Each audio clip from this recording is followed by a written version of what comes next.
I have seen this pattern before. It never ends the way people expect. Empires rarely fall from invasion. They fall from decisions that feel reasonable at the time. They fall from assumptions that worked for decades until geography shifted beneath them. They fall from treating allies like subjects until those allies discover they were never actually dependent.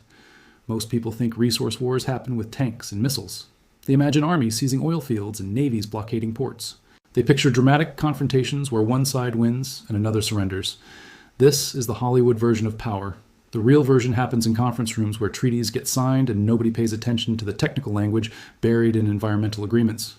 What most people witnessed over the past 18 months was a trade dispute, tariffs on lumber and steel, arguments about dairy markets and defense spending, political theater designed for domestic consumption while serious people handled serious business through proper channels. The public saw tweets and press conferences. They assumed this was noise that would eventually settle into the normal pattern of American dominance and Canadian compliance. They were watching the wrong thing entirely. While attention focused on Twitter wars and campaign rallies, something irreversible was happening beneath the surface. The largest resource transfer of the modern era was being completed through legal frameworks that most people will never read and fewer will understand. By the time the implications become politically visible, the structural reality will be permanent. This is where history always turns, not through dramatic announcements or military conquest, but through patient accumulation of leverage that shifts the foundation of power while everyone watches the spectacle above. The Roman Empire never announced its decline. Roman citizens continued believing they controlled the Mediterranean, while Germanic tribes established facts on the ground that made Roman preferences irrelevant. The British Empire never declared its end. British officials continued assuming they could dictate terms to former colonies, while those colonies built alternative relationships that made British leverage obsolete. America is discovering that resource wars in the modern era are not fought with weapons. They are fought with alternatives. And alternatives have been quietly, systematically constructed, while American leadership was focused on short-term political theater rather than long-term strategic positioning. The mathematics are unforgiving. America consumes resources it does not produce in quantities it cannot replace through domestic alternatives. This dependency was manageable when suppliers had nowhere else to go. It becomes a strategic vulnerability when suppliers develop options that make American pressure ineffective.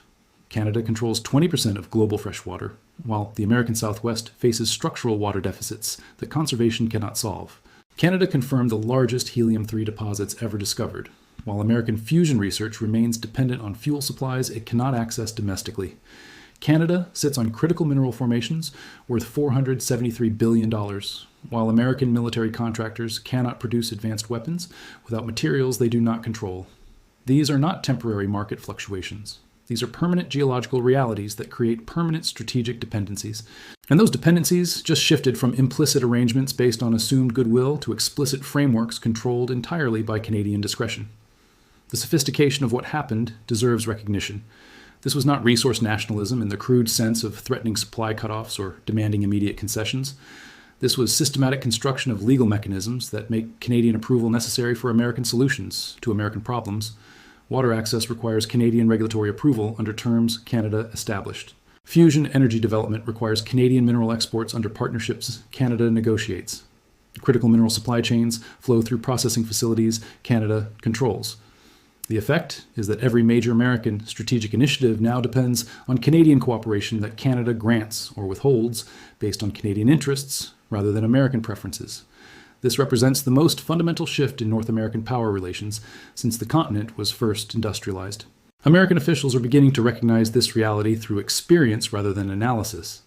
Water agencies in Arizona and Nevada have conducted preliminary assessments of Canadian water imports and discovered that every proposal requires regulatory approval from Canadian provinces operating under Canadian law.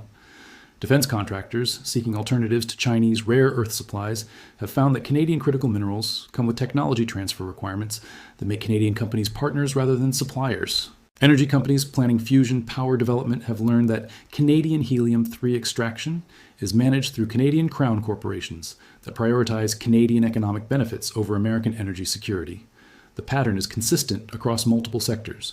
America needs resources it does not control. Canada controls resources America needs, and Canada has established frameworks that make those resources available only on terms that advance Canadian strategic interests, rather than serving American assumptions about North American integration. This did not happen through confrontation. This happened through patient construction of alternatives that make confrontation unnecessary. While American leadership was imposing tariffs and demanding concessions, Canadian leadership was signing trade agreements with Europe, establishing partnerships with Asia, and building infrastructure that creates options. American pressure cannot eliminate. The timeline intensifies the dynamic. American water needs will become critical within the current decade. Fusion energy commercialization will require helium-3 supplies within 15 years. Critical mineral shortages are already affecting American military production schedules. The structural dependencies exist now, while alternative suppliers remain inadequate to meet American requirements at scales American industry demands. This means negotiations will occur under conditions where America needs resources Canada controls, while Canada has developed relationships that make American approval less important for Canadian prosperity. The negotiating positions have reversed without anyone formally announcing the reversal. Historical parallels are instructive. Every major shift in international power ultimately rests on control of essential resources that other powers cannot easily replace. Britain controlled global shipping networks and used that control to enforce favorable terms on countries dependent on maritime trade. America controlled oil distribution networks and used that control to shape political arrangements in resource-producing regions. China controls rare earth processing capacity and uses that control to influence technology supply chains in consuming countries. Canada now controls North American resource security across multiple critical domains: water, energy, minerals, agricultural inputs. The mechanisms are established. The alternatives are insufficient, and the timeline is shortening. The sophistication of Canadian strategy becomes apparent when examined across extended timeframes. This was not reactive policy responding to American pressure. This was proactive positioning that began years before the current crisis became politically visible. The Hudson Bay Railway represents the perfect example of this strategic thinking. For decades, this rail line connecting Winnipeg to Churchill was dismissed as economically marginal infrastructure. Canadian investment in upgrading this railway seemed like expensive regional development with questionable returns. The strategic calculation was entirely different. Canadian planners recognized that climate change would eventually open northern shipping routes that could revolutionize global trade patterns. The Northwest Passage through Canadian territorial waters offers shipping distances between Europe and Asia that are thousands of kilometers shorter than traditional routes. $67 billion in upgrades transformed a regional freight line into a strategic national asset capable of handling post-Panamax container ships and grain terminals that can load vessels destined for global markets. By the time American officials recognized the strategic significance of Arctic trade routes, Canadian infrastructure was already positioned to control access to the most efficient shipping corridors. The cumulative effect represents one of the most comprehensive resource positioning strategies ever implemented by a middle power. Canada systematically identified resources that would become strategically critical, invested in infrastructure that would control access to those resources, and established legal frameworks that would make Canadian approval necessary for other countries seeking to utilize Canadian resources. This represents a fundamental reversal of traditional North American power dynamics. For generations, Canada negotiated from positions where American approval was necessary for Canadian economic development. That dependency relationship has been systematically dismantled through diversification that makes American market access valuable but not essential for Canadian economic success.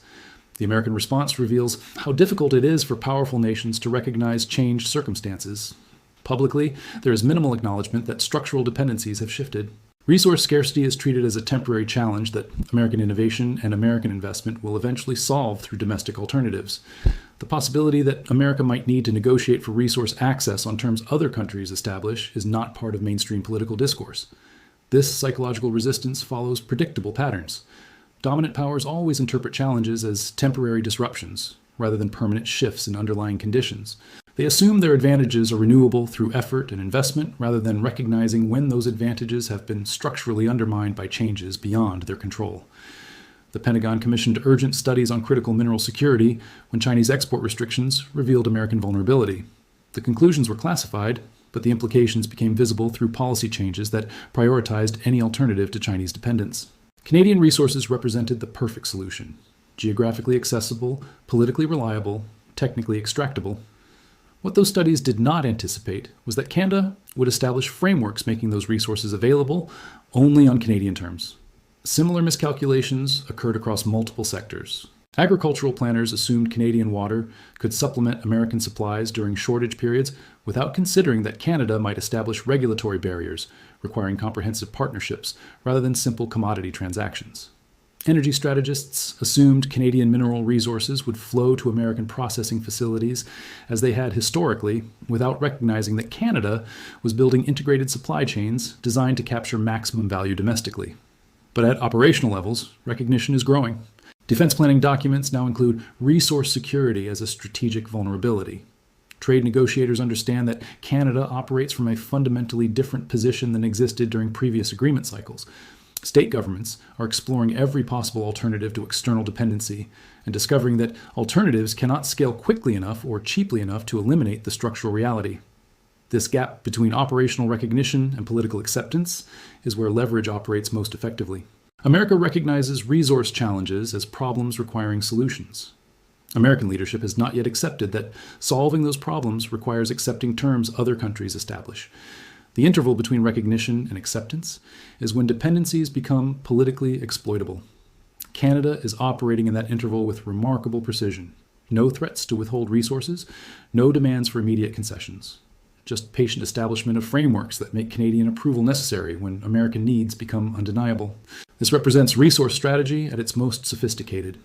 The broader implications extend beyond bilateral relations to encompass fundamental changes in how international power will be structured in coming decades.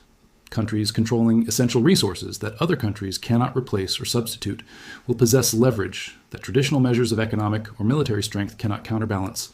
Canada positioned itself as the stable, democratic controller of resources that other democratic nations need, while authoritarian competitors cannot provide reliable access to equivalent alternatives. This creates opportunities to lead coalitions of resource-dependent countries, rather than remaining a junior partner in American-led initiatives.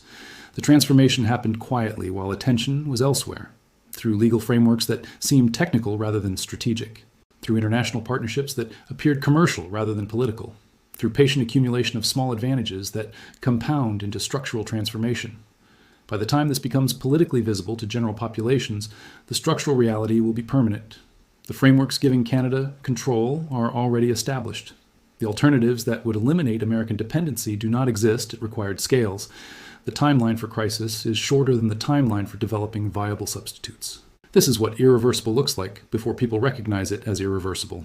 This is how power moves between nations in the modern era, not dramatically through military conquest, but inexorably through control of things other countries need and cannot easily replace. History does not punish intentions, it only records outcomes. And the outcome of this sequence has already been determined at the structural level. What remains is for political systems to recognize what happened and adjust their assumptions accordingly. That recognition has not yet arrived in full. When it does, nothing fundamental will have changed except perception. The resource war America already lost without fighting was never announced as a war. It was conducted through environmental agreements, trade partnerships, and infrastructure development that seemed routine until the cumulative effect became strategically decisive. The war ended when alternatives became inadequate and dependencies became structural.